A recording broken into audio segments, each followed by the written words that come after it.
Hey everyone, welcome to my YouTube channel. My name is Umar and I am currently a third year MBBS student at GMC Srinagar. तो चलिए इस video में हम बात करते हैं नीट बुक्स के बारे में, लेकिन यहाँ पे मैं आपको यूनिवर्सल बुक्स के बारे में बताने वाला हूँ। यूनिवर्सल बुक्स मतलब जिसने भी आज तक नीट को क्रैक किया है ना, वो इन्हीं बुक्स का यूज़ करता है, ठीक है ना। अब उसमें और आप में क्या फ़र्क होती है, आप बहुत सारा मटेरियल लाते हो, मतलब ये बुक भी लाई वो बुक भी लाई, लेकिन एट द एंड आप कोई भी बुक को कंप्लीट नहीं करते हो और उसको अच्छे से नहीं पढ़ते हो। जबकि जो ये वाला बंदा होता है ना, जिसका नीट क्रैक होता है, वो कॉन्साइज रहता है, मतलब जो भी उसके पास मटेरियल होता है ना अवेलेबल, वो उसी को पढ़ता है, बार बार पढ़ता है, उसको रिवाइज करता है, जिसकी मदद से वो नीट को क्रैक कर पाता है, ठीक है ना। तो चलिए वीडियो को स्टार्ट करते हैं। यहाँ पे हम आ गए हैं स्क्रीन पे, यहाँ पे आप देख सकते हो ये वीडियो है, जैसे कि मैंने आपको पहले ही बोला 2024 एंड 2025 वाले बच्चों के लिए, ठीक है। तो सबसे पहले आपको पता होगा कि कौन कौन सी बुक होती है। यहाँ पे एक बायो होती है, जैसे कि आपको पता है, दूसरी होती है केमिस्ट्री, तीसरा होता है फिजिक्स। सबसे पहले हम यहाँ पे बात करने वाले हैं बायो का, कि बायो में आपको क्या लाना पड़ेगा। ये तो आपको पता होगी, लेकिन तब भी आपको सुनना पड़ेगा। और गलती क्या करते हो आप मॉड्यूल्स लाते हो यहाँ पे, मतलब मॉड्यूल्स आपके पास होते हैं कोचिंग के, आप उन्हीं को रिवाइज करते रहते हो, जबकि एनसीईआरटी पे फोकस नहीं करते हो, जबकि आपको वैसा बिल्कुल भी नहीं करना है। जैसे कि मैंने आपको बोला ये शॉर्ट वीडियो होने वाला है, तो मैं आपको डायरेक्टली बुक्स का नाम बता देता हूँ यहाँ पे, ठीक है। सबसे पहले जो बुक आती है वो है एनसीईआरटी, जो कि बाइबल मानी जाती है। यहाँ पे जितने भी क्वेश्चन नीट में आते हैं ना एनसीईआरटी मतलब बायो में, वो सारे के सारे एनसीईआरटी बेस्ड होते हैं, ठीक है ना। लगभग 88 क्वेश्चन आउट ऑफ 90। अभी तो 100 क्वेश्चन का सीन है आपको, तो आप मान के चलो एक दो क्वेश्चन ही बाहर से आते हैं, वो भी एनसीईआरटी से ही होते हैं, लेकिन थोड़ा सा डेटा वो मतलब जो ऑप्शंस होते हैं ना, वो थोड़े एनसीईआरटी से बाहर हो सकते हैं। जबकि 88 क्वेश्चन 89 क्वेश्चन यहाँ से आते हैं डायरेक्टली एनसीईआरटी से। तो बेहतर क्या है, आप ही बोलो मुझे। सिंपली एनसीईआरटी पकड़ लो, उसको अच्छे से कर डालो। वो आपको सबसे पहले आपको वही बुक लानी है। नंबर 2, इससे आपको थ्योरी करनी है, अच्छे से उसको रिवाइज करना है। थोड़ी सी हिंट दूँ यहाँ पे मैं कैसे पढ़ना है। आपको टॉपिक पढ़ना है, उसके बाद आंखें बंद करनी है, उसको एक्टिव रिकॉल करना है। उसके बाद अगर आपको कहीं भी दिक्कत आ रही है तो फिर से आंखें खोलो, देखो कि मुझे याद क्यों नहीं हो रही है ये चीज़। तो ऐसे ही जब आप करोगे ना, बार बार रिवाइज करते जाओगे, तो बहुत ईजी लगेगा सारा कुछ। नंबर 2, एनसीईआरटी अब आपने पढ़ी, अब आपको उसको मतलब क्या करना है, अप्लाई करना है। जैसे आप नीट में अप्लाई करते हो ना कि एमसीक्यूज को सॉल्व करते हो वहाँ पे, वैसे ही आपको घर में भी एमसीक्यूज को सॉल्व करना पड़ेगा। और यहाँ पे होगा ये, जो आपने घर में एमसीक्यूज किए हुए ना, वैसे ही एमसीक्यू आपको नीट में मिलेंगे। फिर आपको लगेगा जैसे कि मैंने घर में ही किया था सारा कुछ, ठीक है। तो ऐसा नहीं होना चाहिए कि आप पहली बार एमसीक्यू कर रहे हो, वो भी एग्जामिनेशन सेंटर में, ठीक है। तो आपको घर में ही प्रैक्टिस करनी पड़ेगी, उसके लिए आपको एमसीक्यू बुक लानी पड़ेगी। यहाँ पे मैं अगर एमसीक्यू बुक्स की बात करूँ, यहाँ पे मैं बहुत सारी एमसीक्यू बुक्स होती है, लेकिन मैं यहाँ पे रिकमेंड करूँगा आप पूरी की पूरी एनसीईआरटी बेस्ड लो। जो 100% एनसीईआरटी बेस्ड होगी ना एमसीक्यू बुक, वही आपको लानी है आपके अपने एमसीक्यूज को स्ट्रॉन्ग करने के लिए, और जिसमें असर्शन रीजन वाले क्वेश्चन भी दिए हुए हो। क्योंकि अब ना एआर भी आती है, तो उनका भी आपको ध्यान रखना पड़ेगा अगर आपको 360 आउट ऑफ 360 स्कोर करना है तो। जैसे कि मैं आपको यहाँ पे एक बुक बताऊँ, दिशा पब्लिकेशन।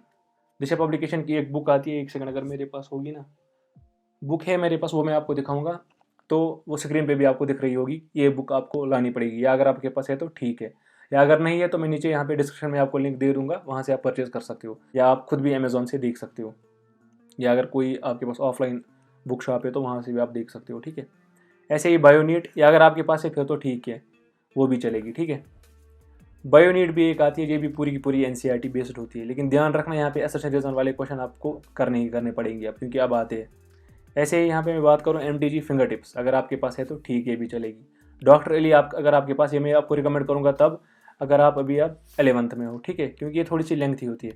अगर आप 11th से स्टार्ट कर रहे हो अभी, तो डॉक्टर एली लाव ये भी बहुत अच्छी बुक है, इसमें हर एक लाइन से क्वेश्चन निकाला गया है। यहाँ पे मुझे दिशा की एक बात अच्छी लगी, यहाँ पे क्या होता है, जैसे कि मैंने आपको दिखाया होगा पीछे भी, यहाँ पे ना आपको जब आप एमसीक्यू करते हो ना, कोई भी एमसीक्यू, वहाँ पे आपको पेज नंबर दिया है एनसीईआरटी का, कि ये ना यहाँ से हमने निकाला, मतलब पेज नंबर दिया है क्वेश्चन का कि ये क्वेश्चन हमें यहाँ से निकाला है स्पेस से एनसीईआरटी से, तो वो मुझे अच्छा लगा। और सॉल्यूशन भी एनसीईआरटी बेस्ड ही होता है। ऐसे ही एमटीजी फिंगर टिप्स, यहाँ पे क्या है, थोड़े से मतलब क्या बोलूँ मैं, 1-2% आपको आउट ऑफ एनसीईआरटी कंटेंट देखने को मिलता है, तो वो अगर आप नहीं भी करोगे तो ठीक है, आपके पास एमटीजी फिंगर टिप्स है तो वो भी चलेगी।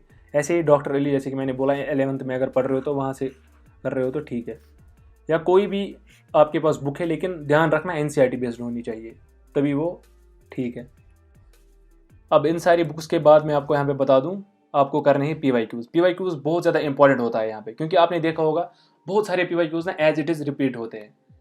ये पीवाईक्यूज ऐसे होते हैं, ये मोस्ट इंपॉर्टेंट क्वेश्चन बैंक होता है आपके पास, जो कि नीट में आता ही आता है। तो इसको आपको बिल्कुल भी नहीं छोड़ना है। इसके लिए आप क्या करोगे, जो 35 ईयर या 36 ईयर्स अभी तक हुए होंगे वो वाली बुक लानी पड़ेगी। दिशा की भी आती है, MTG की भी आती है, या मॉड्यूल हो गए जो अगर आपके पास कोचिंग के मॉड्यूल्स हैं ना, वहाँ से भी आप ये PYQs को कर सकते हो अच्छे से। मेन चीज़ यहाँ पे ये है कि आपको PYQs को बिल्कुल भी नहीं छोड़ना है। ये ऐसे क्वेश्चन होते हैं जो कि बने बनाए हुए होते हैं, मतलब कि आने ही आने हैं नीट में, तो इनको बिल्कुल भी आप नहीं छोड़ सकते। ये आपको यहाँ पे इन बुक में भी मिलेगी, जो ऊपर वाली बुक्स है ना, इसमें भी होते हैं PYQs, लेकिन अगर आपके पास अलग से है 35 ईयर्स की तो वो ज़्यादा अच्छा रहता है, ठीक है। तो इसके लिए मैंने आपको बोला दिशा या MTG या मॉड्यूल्स, अगर आपके पास है। मॉड्यूल्स में भी क्वेश्चंस होते हैं PYQs, आपको खाली वो करने हैं जो उन्होंने खुद दिए हैं ना बायो में मॉड्यूल्स में, तो वो मत नहीं करना, उसमें प्रॉब्लम होती है। पता नहीं आउट ऑफ NCERT कंटेंट होता है, क्या फ़ायदा है उसको पढ़ने में। और यहाँ पे अगर मैं आपको सक्सेस की बात बताऊँ कि NCERT सक्सेस का क्या मतलब होता है, यहाँ पे वो सिंपली है कि आपको रिवाइज करना है। NCERT को रिवाइज जितनी बार आप रिवाइज करोगे ना, उतनी बार आपको नए नए पॉइंट्स देखने को मिलेंगे यहाँ पे, जो कि आपको एक्चुअली नीट में बहुत ही ज़्यादा हेल्पफुल होने वाले हैं। वही आपको नीट क्रैक करने में मदद करते हैं एट द एंड, ठीक है। तो रिवाइज करना है बहुत बार, मनी टाइम्स। एक सेकेंड, इसको क्या हुआ। और साथ ही साथ यहाँ पे मैं एक टिप दूँ आपको। यहाँ पे देखो, जब आप पढ़ते हो ना, जैसे आपने बायो का कोई टॉपिक पढ़ लिया, उसके बाद आपको MCQs ही करने हैं, ठीक है। टॉपिक कोई खत्म किया, MCQs करने हैं। अब क्या करना है, कुछ बंदे ऐसे होते हैं पूरी की पूरी NCERT को हाईलाइट करते हैं, तो जब एट द एंड रिवाइज करना होता है, कुछ समझ में ही नहीं आता है कि क्या रिवाइज करे भाई अब।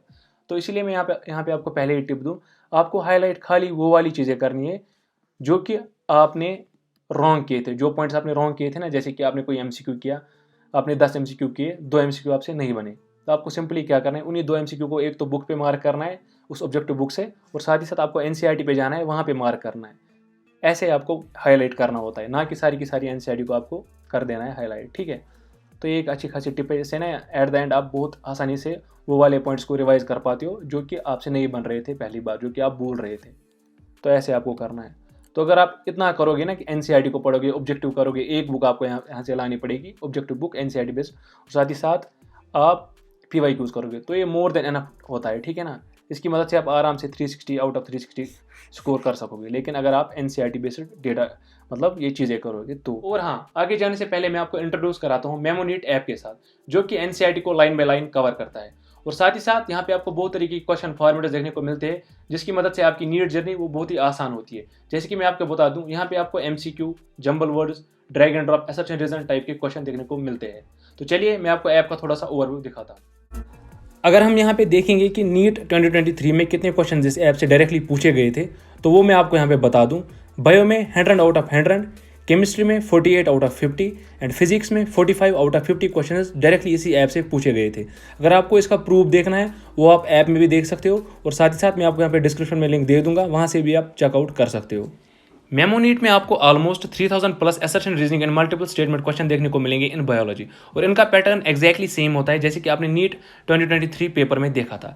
और हाँ, अगर हम यहाँ पे आप बात करें केमिस्ट्री की, तो केमिस्ट्री में आपको 2 सेक्शंस देखने को मिलते हैं।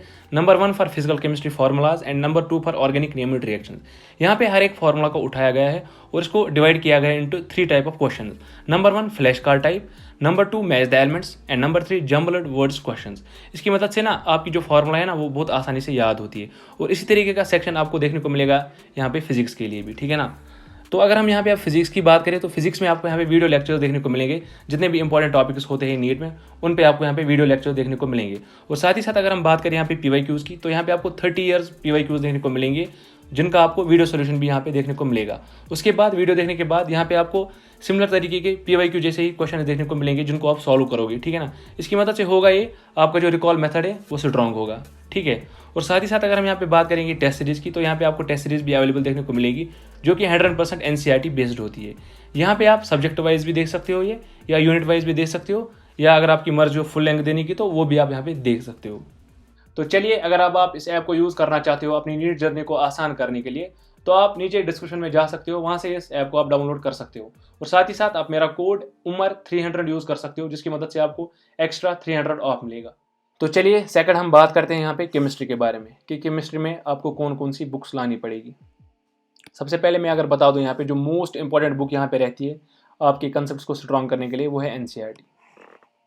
NCERT को आपको बिल्कुल भी नहीं छोड़ना है। यहाँ पे भी NCERT बाइबल होती है, ठीक है ना। आपने देखा होगा, अगर आपने इस साल NCERT नहीं पढ़ी थी, तो आपको बहुत ज़्यादा पछतावा हुआ होगा लास्ट में कि क्यों नहीं पढ़ी थी, क्योंकि सारे के सारे क्वेश्चंस वही से होते हैं, एनसीईआरटी से ही, है ना। और आपने देखा होगा यहाँ पे न्यूमेरिकल ज़्यादा नहीं आते। यहाँ पे मेरे हिसाब से जहाँ तक मैंने पेपर देखा, मतलब अगर हम 50 क्वेश्चंस की बात करें यहाँ पे, तो 50 में से 44 to 45 क्वेश्चंस थ्योरेटिकल थे। थ्योरेटिकल समझ रहे हो, मतलब कि फिजिकल जो होते हैं ना, मतलब जैसे कि हमें क्या होता है अंदर से कि जो फिजिकल केमिस्ट्री है उसमें से न्यूमेरिकल्स आएंगे खाली, कि थ्योरेटिकल क्वेश्चन नहीं आएगा, जबकि ऐसा नहीं होता है नीट में। नीट में थ्योरेटिकल क्वेश्चन ज़्यादा पूछते हैं, और हम क्या करते रहते हैं, पूरे साल हम फिजिकल केमिस्ट्री करते रहते हैं, उनके न्यूमेरिकल्स करते रहते हैं, फिर एट द एंड ना इनऑर्गेनिक अच्छे से होती है, ना ही ऑर्गेनिक अच्छे से हो पाती है, क्योंकि एनसीईआरटी छोड़ी हुई होती है, तो क्या फ़ायदा है। तो सबसे पहले आपको यही काम करना है, एनसीईआरटी को आपको बिल्कुल भी नहीं छोड़ना है। यहाँ पे एनसीईआरटी आपको रखनी ही पड़ेगी। अगर आपके पास एनसीईआरटी नहीं है तो वो भी आपको मिल जाएगी ऑनलाइन। एनसीईआरटी के बाद हम बात करेंगे यहाँ पे मॉड्यूल्स की, ठीक है। एक तो एनसीईआरटी को बिल्कुल भी नहीं छोड़ना है, इसको आपको कंटिन्यूसली पढ़ते रहना है पूरे साल। नंबर 2, अगर आपको अपने कंसेप्ट को स्ट्रॉन्ग बनाना है, क्योंकि कोई बहुत सारे बच्चे ना कोचिंग में होते हैं या ऑनलाइन पढ़ते हैं, आजकल ऑनलाइन वाले भी मॉड्यूल्स प्रोवाइड करते हैं, तो आपको, आपके पास अगर मॉड्यूल्स है तो वहाँ से भी आप थ्योरी को पढ़ सकते हो। और साथ ही साथ अगर आप कोचिंग नोट्स बना रहे हो वहाँ से भी आप पढ़ सकते हो। मेन चीज़ यहाँ पे ये है, आपको एनसीईआरटी को बिल्कुल भी नहीं छोड़ना है। या तो आप एनसीईआरटी प्लस मॉड्यूल्स को यूज़ करो, या एनसीईआरटी प्लस नोट्स को यूज़ करो, ठीक है। और नोट्स भी ऐसे होने चाहिए जो कि एनसीईआरटी बेस्ड हो, वरना बहुत सारे नोट्स ऐसे होते हैं जो कि आउट ऑफ एनसीईआरटी से होते हैं, तो वो प्रॉब्लम करता है एट द एंड, ठीक है। उसके बाद हम बात करते हैं एमसीक्यूज़ की। एमसीक्यूज़ के लिए आपको एनसीईआरटी बेस्ड बुक्स ही लानी पड़ेगी यहाँ पे भी। जैसे कि मैं आपको यहाँ पे बता दूँ, जैसे दिशा पब्लिकेशंस की आती है, यहाँ से भी इन्होंने इस बुक में भी ऐसा ही किया है, पेज नंबर दिया है, और मतलब हर एक जो क्वेश्चंस बनने होते हैं ना एनसीईआरटी से, जैसे कि एनटीए वाले करते हैं, वैसे इन्होंने भी किया है। या अगर आपके पास एमटीजी फिंगर टिप्स है वो भी ठीक है, या अगर आपके पास गाइड है वो भी ठीक है, ठीक है। जो मैं आपको रिकमेंड करूँगा ना अभी, अगर आपके पास बुक है नहीं यहाँ पे, ये क्या हो गया इसको, एक सेकंड, वो मैं ये करूँगा, अगर आपके पास कोई भी बुक नहीं है ना अभी ऑब्जेक्टिव, तो मेरी बात मान लो, ये वाली बुक लाओ, या तो ये लाओ, या फिंगर टिप्स लाओ, या गाइड लाओ, ठीक है। इनमें से कोई भी बुक आप लाओ, सेम ही होती है। या अगर आपके पास सिंगेज है वो भी ठीक है, या कोई भी बुक अगर आपके पास है ना जो कि एनसीईआरटी बेस्ड हो, आप मुझे कमेंट सेक्शन में लिख देना, लेकिन याद रहे कि वो एनसीईआरटी बेस्ड हो, प्योरली एनसीईआरटी बेस्ड हो, ठीक है ना। यहाँ पे वो नहीं चलेगा कि पता नहीं कहाँ से लाया है डेटा, तो ऐसा नहीं चलता है। और हाँ, यहाँ पे इंपॉर्टेंट चीज़ है ये बिल्कुल भी नहीं भूलना, अगर आपको इनऑर्गेनिक और ऑर्गेनिक को बहुत ज़्यादा स्ट्रॉन्ग करना है ना, तो आपको एग्जाम्पलर लानी पड़ेगी। यहाँ पे मैं आपको बता दूँ, एमटीजी की भी आती है, जैसे कि मैंने आपको वो दिखाया था ना, एमटीजी की भी एक आती है, या अरिहंत की आती है। कोई भी अगर आपके पास है तो ठीक है, अगर नहीं है तो उसको आप परचेज़ कर सकते हो। मैं आपको इसकी लिंक भी डिस्क्रिप्शन में दे दूंगा, ठीक है, एमटीजी की, या कमेंट सेक्शन में। और साथ ही साथ हम यहाँ पे एमसीक्यू की बात कर रहे हैं, इतना सारा अगर आपके पास है, मतलब अगर आप सेल्फ स्टडी कर रहे हो तो आपके पास ये वाली बुक्स होगी, लेकिन अगर आप कोई कोचिंग जा रहा है तो उसके पास मॉड्यूल्स होंगे।